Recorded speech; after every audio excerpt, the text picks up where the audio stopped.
It's very easy to fall into a victim mentality.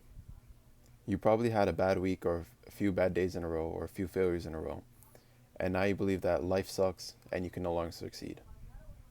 I'm here to tell you you're wrong, and this is one of the most dangerous mentalities that you can have.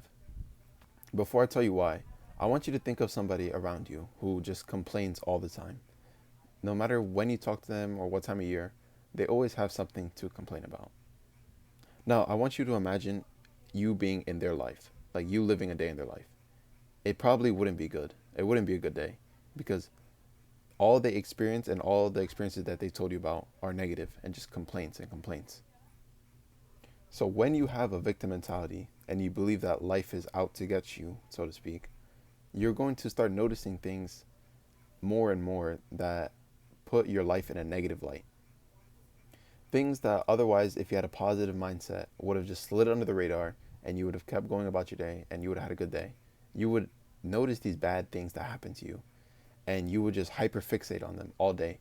Maybe you stutter a few times in a conversation with your barista or your teacher or your friend or the girl you like, and now you just can't stop thinking about it all day, every day.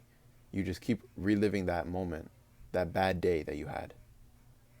And now the next time you have an opportunity for an interaction or to redo that interaction, you're going to mess up because you're in that victim mindset. That is why this mindset is so dangerous because it literally handicaps you from having a good day. There becomes an invisible barrier between you and success because in your own head, you put up this mental blockade that, oh, my life sucks, therefore I can't succeed. Therefore, I'm not going to have a good day. Therefore, I'm going to be miserable. And it just keeps spiraling and spiraling, and you keep feeding yourself off that negative energy. This is especially true for people who are smart and overthinkers. If you overthink and you just analyze everything and you make a mistake, you're going to analyze that mistake over and over and over again. And it is literally mentally crippling. So, what is the solution? I want to ask you something. If having negative thoughts means having a negative day, how do you have a positive day?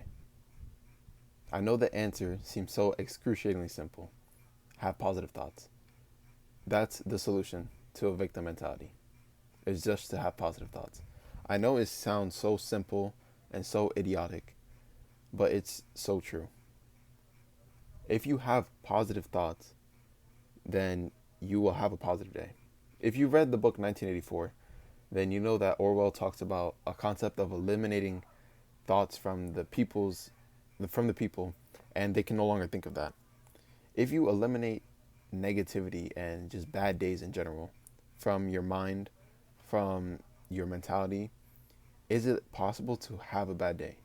No, because it's no longer part of your vocabulary. It's no longer part of your life. While this seems idealistic and it's definitely impossible, the principle still applies. Because if you view everything in an opportunistic, optimistic way, where everything has an opportunity for you to improve, to face adversity, and to overcome it, then that's the only way you're going to see challenges and obstacles from now on as something to be conquered, something to be faced, something to be challenged, not something to shy away from or run away from or complain about. No, it's something to stand up to. It's not something to scare and hide from. It's time to face your fears. If you are struggling with this mindset, you need to take the positivity pill. So, watch my next video about that. But just think positive thoughts. Take the positivity pill. All right? I'll make a video about that soon. Love you. Bye.